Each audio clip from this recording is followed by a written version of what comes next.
नमस्कार दोस्तों, स्वागत है आपका स्टडी नॉलेज पर। मैं अजय विश्वा और आज हम जानेंगे महात्मा गांधी काशी विद्यापीठ वाराणसी के एमए का प्रथम वर्ष सेकंड सेमेस्टर है राजनीति विज्ञान का, जो कि सेकंड पेपर का नाम है सामाजिक राजनीतिक चिंतन इंडियन पॉलिटिकल थॉट। तो इसके मैं सिलेबस के अनुसार बात करूंगा। जो सिलेबस में दिया है क्विक रिवीजन कराने का प्रयास करूंगा, जो कि आपको शार्ट रिवीजन रहेगा ताकि आप लोग को आसानी से याद हो जाए और समझ पाएँ। और अगर आपको पेपर में दीर्घ उत्तरी अति लघु उत्तरी अगर ऐसे सब प्रश्न आए तो उसे लिख सकें। दीर्घ उत्तरी रहेगा थोड़ा उसको बड़ा बना कर लिख सकते हैं, लेकिन अगर छोटा छोटा उसके बारे में पता रहेगा तो चलिए समय बर्बाद न करते हुए आज जो कि द्वितीय प्रश्न पत्र है, प्रथम प्रश्न पत्र का मैंने पहले से वीडियो अपलोड कर दिया है। अगर आपने नहीं देखा होगा तो जाकर देख लीजिएगा। वैसे पेपर चल रहा है तो इसमें द्वितीय प्रश्न पत्र का देखिएगा। तो पेपर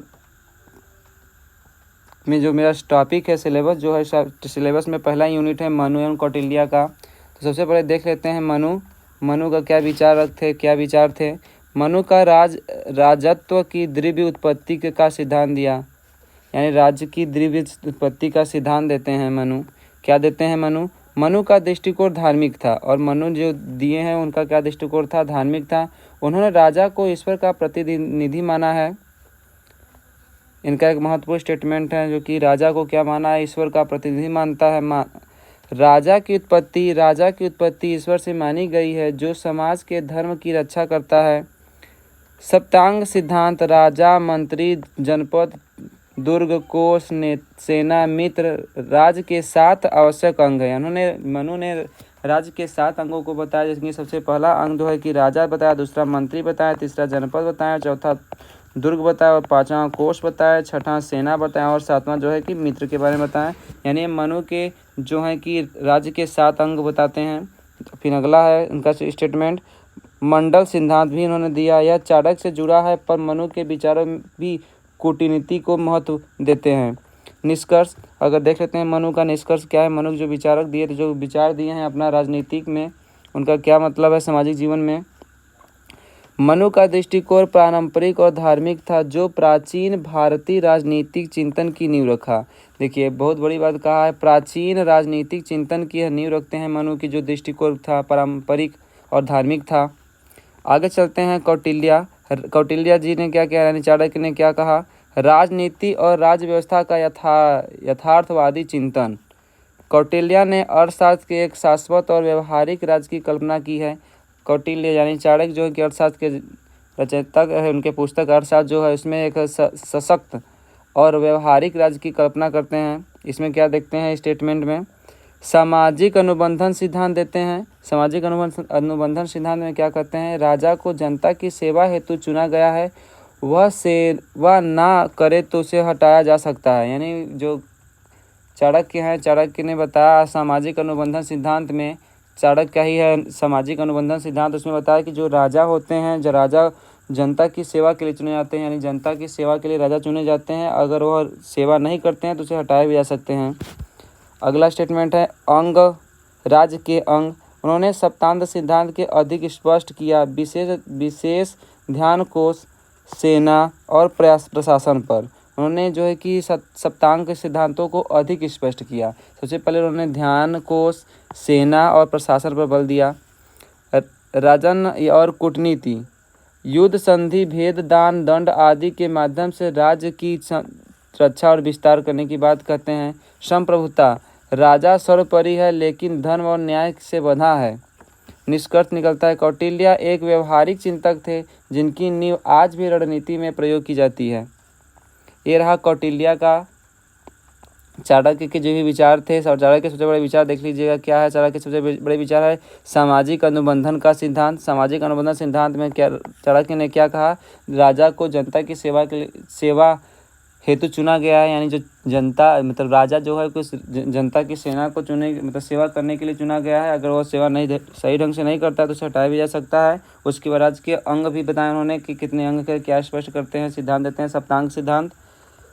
निष्कर्ष में देखा जाए तो कौटिल्य एक व्यवहारिक चिंतक थे, जिनकी नीतियाँ आज भी रणनीति में प्रयोग की जाती है। अगला देखते हैं सेकेंड यूनिट जो है राजा राम मोहन राय और स्वामी विवेकानंद जी के है। अगला यूनिट जो कि हमारे महात्मा गांधी काशी विद्यापीठ वाराणसी के एमए का प्रथम वर्ष द्वितीय सेमेस्टर के सेकेंड पेपर का है, सामाजिक राजनीतिक चिंतन जो कि इंडियन पॉलिटिकल थॉट है। इसमें राजा राम मोहन का क्या स्टेटमेंट रहा है। राजा राम मोहन राय जो है कि सामाजिक सुधार और स्वतंत्रता का महत्व का सिद्धांत दिए हैं। सामाजिक सुधार में उन्होंने क्या किया राजा राम मोहन राय ने, जिन्होंने जो कि समाज सुधारक भी कहा जाता है, इनको महान समाज सुधारक भी थे राजा राम मोहन राय। इन्होंने सती प्रथा का विरोध किया, विधवा विवाह का समर्थन, बाल विवाह की आलोचना की। इन सब ने इसका जो है कि आलोचना करते हैं, सती प्रथा को रोक लगाने के लिए, विधवा प्रथा का लिए कहें और विधवा विवाह का समर्थन करते हैं। देखिए यहाँ पे ध्यान दीजिएगा, कन्फ्यूज मत होइएगा। सती प्रथा के विरोध करते हैं, विधवा विवाह को समर्थन करते हैं, यानी जो कि विधवा स्त्रियां होती तो उनका विवाह पुनः विवाह के लिए समर्थन करते हैं, बाल विवाह के लिए आलोचना करते हैं। ये तीनों याद रखिएगा राजा राम मोहन राय के लिए। इसकी शिक्षा के देखा जाए तो शिक्षा के लिए उन्होंने आधुनिक पश्चिमी शिक्षा का समर्थन किया। उन्होंने आधुनिक पश्चिमी शिक्षा का समर्थन करते हैं और उनका मानना था कि भारत में भी जो कि पाश्चात्य शिक्षा होनी चाहिए। विज्ञान, गणित और अंग्रेजी इनके महत्वपूर्ण बल देते हैं राजा राम मोहन राय ने, जो कि अपने सामाजिक राजनीतिक चिंतन का स्टेटमेंट में बताते हैं। प्रेस की स्वतंत्रता दी, उन्होंने राजा राम मोहन राय ने प्रेस की स्वतंत्रता कही। समाचार पत्रों के माध्यम से जन जागरण बताया। उन्होंने धर्म के क्षेत्र में ब्रह्म समाज की स्थापना की, एकेश्वरवाद और तर्क आधारित धर्म बनाए। इसका निष्कर्ष देखते हैं राजा राम मोहन राय। राजा राम मोहन राय भारतीय नवजागरण के अग्रदूत थे, जिन्होंने आधुनिकता और सुधारों पर बढ़ावा दिया। यानी राजा राम मोहन राय जो है भारतीय नवजागरण के अग्रदूत माने जाते हैं। उन्होंने आधुनिकता और सुधारों को बढ़ावा देते हैं। यानी राजा राम मोहन जो है कि काफ़ी बड़े समाज सुधारक भी हैं, इनको भी जानते रहिए। उन्होंने क्या क्या पर रोक लगाई, सती प्रथा पर रोक लगाते हैं, विधवा विवाह को यानी पुनः विवाह को समर्थन देते हैं, बाल विवाह के लिए आलोचना करते हैं। ये सब बातें रखे। उन्होंने जो है कि पाश्चात्य शिक्षा के लिए विशेष समर्थन किया कि पाश्चात्य शिक्षा होनी चाहिए हमारे भारत में, जिससे हमारे अंग्रेजी और गणित, विज्ञान ये सब में तकनीकी चीज़ें हम लोग को सीखने को मिले। अब आते हैं स्वामी विवेकानंद। ये आध्यात्मिक राष्ट्रवाद के प्रेरक थे। आध्यात्मिक राष्ट्रवाद के क्या थे? प्रेरक थे। इन्होंने अपना स्टेटमेंट दिया, मानववाद, ईश्वर की सेवा मानव सेवा में है। यानी जो कि ईश्वर की सेवा मानव सेवा में है, या जो मानव सेवा होती है ईश्वर की सेवा के बराबर है। राष्ट्रवाद, भारत की संस्कृति, गौरव और आध्यात्मिक चेतना को जागृत किया। युवाओं में को संदेश भी देते हैं स्वामी विवेकानंद। आत्मबल, चरित्र निर्माण और सेवा भावना। धार्मिक समन्वय में सभी धर्मों की समानता की बात करते हैं। यानी राजा राम मोहन जो राय आध्यात्मिक राष्ट्रवाद के प्रेरक बने। उनका मानना था कि ईश्वर की सेवा मानव सेवा में है और उन्होंने राष्ट्रवाद के लिए बात की। भारत की संस्कृति, गौरव और आध्यात्मिक चेतना को जागृत किया। युवाओं को उन्होंने संदेश दिया कि आत्मबल, चरित्र निर्माण और सेवा भावना होनी चाहिए। स्वामी विवेकानंद की जयंती को ही युवा दिवस के रूप में मनाए जाते हैं, ये भी जानते रहेगा। इसका निष्कर्ष देख लेते हैं। विवेकानंद ने भारतीय राष्ट्रवाद को आध्यात्मिक और मानवीय आधार प्रदान किया। अब आते हैं यूनिट, जो कि मैं क्विक रिवीजन करा रहा हूँ इसलिए थोड़ा जल्दी है, लेकिन समझते रहिएगा कि इस चैप्टर में यानी सिलेबस में क्या क्या पढ़ने को मिलेगा। इससे कोई अलग चीज़ें नहीं रहेगी। हाँ, इससे रिलेटेड कुछ चीज़ें और ऐड कर सकती है पेपर में, इसलिए थोड़ा सा और भी पढ़िएगा। अगर आप बताइएगा तो मैं थोड़ा सा लॉन्ग वीडियो भी एक अपलोड कर दूंगा, क्योंकि पेपर में थोड़ा सा वक्त है। अभी ज़्यादा दिन तो वक्त नहीं है, लेकिन फिर भी है। अगर आप कहेंगे, कमेंट करिएगा, अगर मेरी बातों को समझ आ रहा है तो कमेंट करिएगा। मैं उसका एक सेपरेट वीडियो बना दूंगा, जो कि शॉर्ट ना कर थोड़ा सा लंबा रहे। तो आते हैं यूनिट तीसरा। यूनिट तीसरा क्या है? तिलक जी का है, गांधी जी है और M.N. रॉय जी हैं। ठीक, इसमें हम लॉन्ग आंसर को भी देखेंगे। यानी लॉन्ग आंसर क्या रहेगा, क्विक रिवीजन की रहेगा, उसको थोड़ा लंबा बनाने का प्रयास करिएंगे। यानी हम मेन चीज़ों को लेकर बनाए हैं वीडियो को, ताकि आप लोग उसे पढ़ें, समझने को ये प्रयास करेंगे कह क्या रहा है। उसके बाद आप लोग लिखने के लिए लिख लेंगे। ठीक, सबसे पहले बीजी तिलक जी का देख लेते हैं।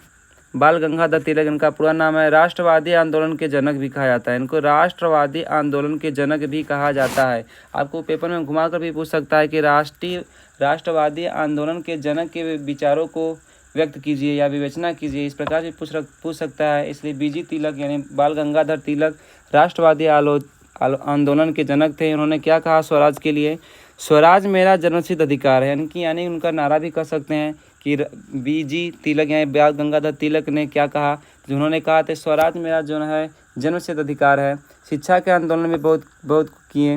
राष्ट्र के लिए राष्ट्रीय शिक्षा, धार्मिक जागरण के लिए भी गणेश उत्सव और शिवाजी उत्सव, सांस्कृतिक चेतना का विकास किया। क्रांतिकारी दृष्टिकोण से देखा जाए तो उन्होंने ब्रिटिश शासन के विरुद्ध सीधा संघर्ष किया। इनके अगर निष्कर्ष की बात की जाए तो इनके स्टेटमेंट का, तो तिलक ने भारतीय स्वतंत्रता संग्राम को एक जन आंदोलन का रूप दिया। यानी जो तिलक जी हैं भारतीय स्वतंत्रता संग्राम को एक जन आंदोलन का स्वरूप दिया। उसके बाद देख लेते हैं महात्मा गांधी, यानी गांधीवाद नैतिक राजनीति का आदर्श। इनके बारे में तो आप लोग को आशा करता हूँ कि पेपर में आएगा तो लिख लेंगे। इनका केवल सबसे बड़ा हथियार था सत्य और अहिंसा। गांधी जी का मूल सिद्धांत था, यानी पेपर में पूछ सकता है कि गांधी जी के मूल सिद्धांत की विवेचना कीजिए, और भी बढ़ा चलाकर दूसरा प्रश्न भी पूछ सकता है कि सत्य और अहिंसा के बारे में बताइए, यह किसका स्टेटमेंट था, उनका किनका मूल सिद्धांत था। तो इसे भी पता रखिएगा कि महात्मा गांधी का है।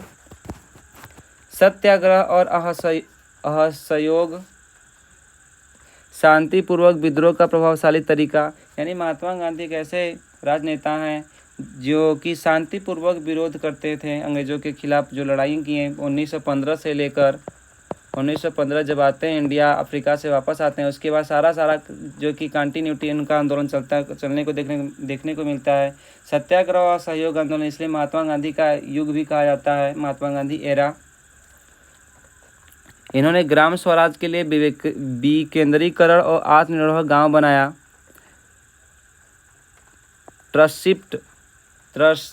ट्रस्टीशिप, पूंजीपति समाज के लिए सेवक बने। निष्कर्ष, गांधी जी ने भारतीय राजनीति को नैतिक आधार दिया और दुनिया का एक नया रास्ता दिखाया। यानी जो महात्मा गांधी हैं, महात्मा गांधी जी ने भारतीय राजनीति को नैतिक आधार दिया और दुनिया को एक नया रास्ता दिखाते हैं। अब आते हैं बी.एन. रॉय।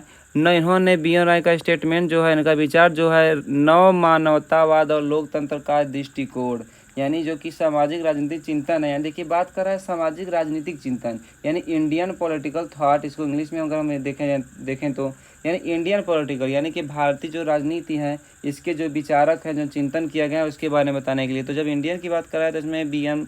रॉय हो गया, महात्मा गांधी जी हो गए, कौटिल्य हो गया, मनु हो गए, सब के बारे में पढ़ने को मिलेगा जो कि आपके सिलेबस में दिया है।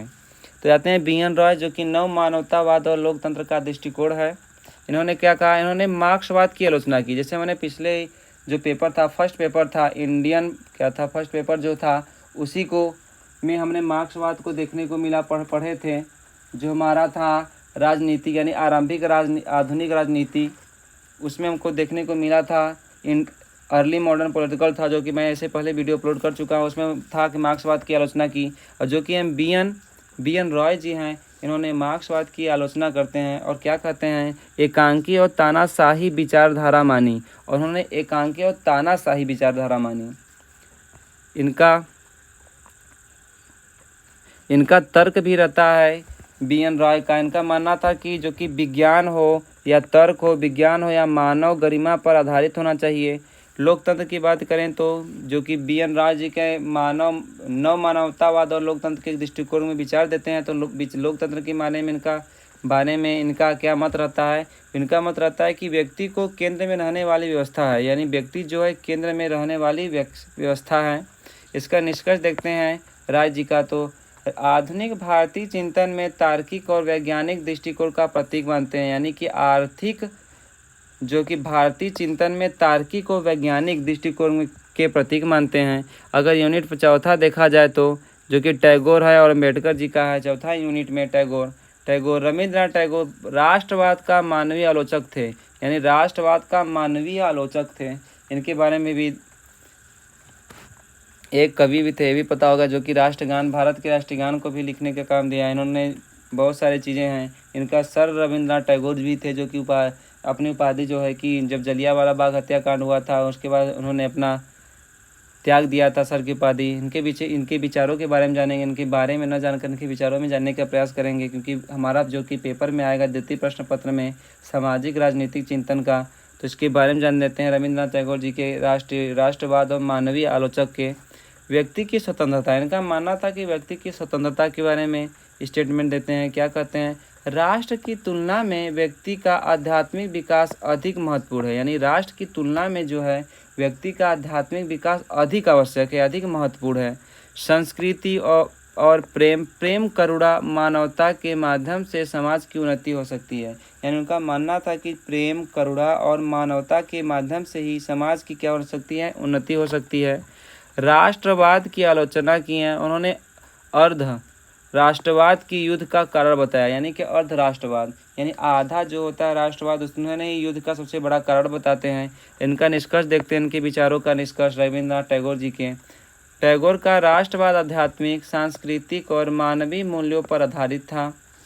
अगर मेरी बातें आप लोगों को समझ में आ रही हो तो चैनल को सब्सक्राइब जरूर करिएगा। ऐसे वीडियो देखने के लिए कमेंट करिएगा आप और फीडबैक भी दीजिएगा कि किस टॉपिक पर आप लोग को जानकारी देने का है। क्योंकि अगर मैंने सर्च कर रहे तो हमको एमए का प्रथम वर्ष का कोई भी चीज़ें नहीं मिल रहा था और सेकेंड सेमेस्टर का तो बिल्कुल नहीं मिल रहा था। इसलिए मैंने सोचा कि क्यों ना इसका वीडियो बना दिया जाए, साथ ही रिवीजन किया जाए ताकि आप लोग को आसानी से याद हो सके और समझने का प्रयास कर सकते हैं कि आएगा किस प्रकार से पेपर में, जिसे आप लोग आसानी से हल कर पाएँ, समझ पाएँ और नंबर अच्छा उठा पाएँ। तब आते हैं टॉपिक पर वापस।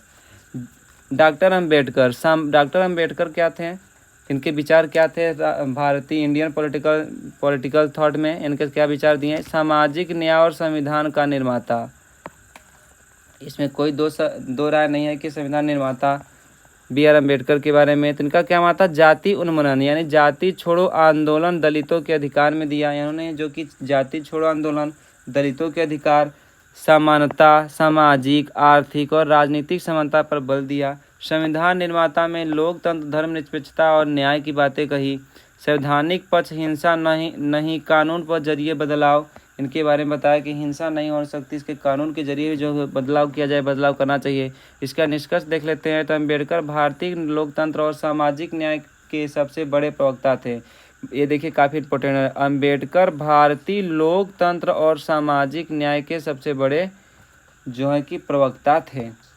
अब आते हैं यूनिट 5 और अंतिम यूनिट है नेहरू और दीनदयाल उपाध्याय के बारे में। इनका क्या स्टेटमेंट रहता है इंडियन पॉलिटिकल थॉट में, तो जानते हैं। जवाहरलाल नेहरू जो कि आधुनिक भारत के निर्माता हैं, ये जो है आधुनिक भारत के निर्माता हैं। लोकतंत्र, संसद आधारित सांसद शासन, स्वतंत्रता, न्यायपालिका, इनके विचारक थे। इनके बारे में पढ़ने को मिलेगा। धर्मनिरपेक्षता, सभी धर्मों के प्रति समान दृष्टिकोण, योजना आयोग, वैज्ञानिक सोच, औद्योगिकीकरण विकास, अंतर्राष्ट्रीय नीति, कूटनिरपेक्ष आंदोलन के संस्थापक भी थे।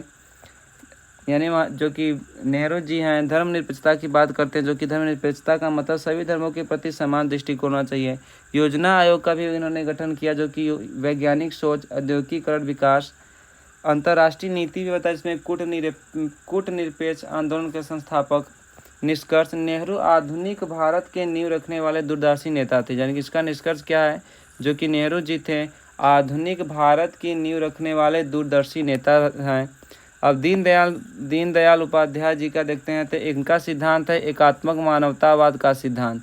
ये भी याद रखिएगा, एकात्मक मानवतावाद का सिद्धांत। एकात्मक मानवतावाद जो है व्यक्ति को शरीर, मन, बुद्धि और आत्मा के रूप में समग्रता से देखता है। जो कि एकात्मक मानवतावाद है, व्यक्ति को शरीर जो है मन, बुद्धि और आत्मा के रूप में समग्रता से देखता है। भारतीय संस्कृति आधारित विकास भी बात करते हैं इनका स्टेटमेंट में। राष्ट्रवाद, सांस्कृतिक राष्ट्रवाद, भारत को केवल भौगोलिक नहीं सांस्कृतिक इकाइयाँ माना गया है। निष्कर्ष देख लेते हैं पंडित दीनदयाल उपाध्याय जी के। दीनदयाल उपाध्याय जी का विचार भारतीय और समग्र विकास का आदर्श प्रस्तुत करता है। यानी कि जो कि पंडित दीनदयाल उपाध्याय जी का है, इनका जो विचार है भारतीयता और समग्र विकास का आदर्श प्रस्तुत करते हैं। अगर आप लोग को यह वीडियो समझ में आ रहा होगा तो बताइएगा, कि हमको फीडबैक दीजिएगा कि कैसा है। ये आपका सिलेबस के अनुसार मैंने आपको टॉपिक बताया, जो कि इंडियन पॉलिटिकल थॉट है। हालांकि आप लोग को अभी पेपर लगभग मेरे हिसाब से महात्मा गांधी काशी विद्यापीठ का चल रहा है एमए का, तो इसका जो पेपर है शायद 8 जुलाई को है। इसे आप लोग 2-3 बार देख लीजिएगा। अगर देखने के बाद में अगर आप लोगों को लगे कोई टॉपिक में विस्तृत चर्चा कर सकूँ, जैसे कि नेहरू के पंचवर्षीय सिद्धांत के बारे में बताने के लिए, तो इसके बारे में चर्चा कर सकता हूँ। हालांकि है इम्पोर्टेंट है, वैसे मैं इम्पोर्टेंट टॉपिक लेकर आऊँगा, लेकिन आप लोग अगर कहेंगे तो सही रहेगा। थोड़ा सब्सक्राइब करिएगा और दोस्तों को शेयर करिएगा कि नया यूट्यूबर हैं, थोड़ा सा इस प्रकार समझाते हैं कुछ, जो कि मेरी बातें आप लोग को शायद नहीं समझ आ रही होगी अभी, वो भी समझने का प्रयास कीजिएगा। धीरे धीरे आप लोग को समझने लगेंगे।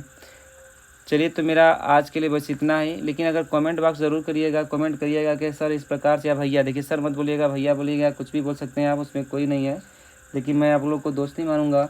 तो अगर आप लोग को लगे कि जो कि मुझे किसी विशेष टॉपिक, बल्कि उस सिलेबस से लेकर रिलेटेड मुझे कोई और चीज़ें बताइए, जैसे मान लीजिए नेहरू जी के पंचवर्षीय सिद्धांत क्या है, या लोकतंत्र पर नेहरू के विचार का क्या कहते हैं, या लोकतंत्र में क्या उनके विचार रहे हैं नेहरू जी का, इसके बारे में अगर होगा तो मैं बता सकता हूँ, बना सकता हूँ वीडियो। या कौटिल्य के शताब्दी सिद्धांत के विषय में आप क्या समझते हैं इसके बारे में। हालांकि मैं इसकी चर्चा कर चुका हूँ, लेकिन इसकी विस्तृत चर्चा अगर चाहेंगे तो एक ही वीडियो के माध्यम से मैं बता दूंगा, जो कि इम्पोर्टेंट है। सभी तो मैं कवर नहीं कर पाऊंगा, लेकिन इंपॉर्टेंट है जो कि कर सकता हूँ। या मान लीजिए हो सकता है स्वराज संबंधित चिंतन क्या है, यानी बाल गंगाधर तिलक के स्वराज संबंधित विचारों की आलोचना कीजिए, या तिलक ने राजनीतिक विचारों के जो कि विश्लेषण क्या दिए हैं, वर्णन करिए, विचारों को वर्णन कीजिए तिलक जी के।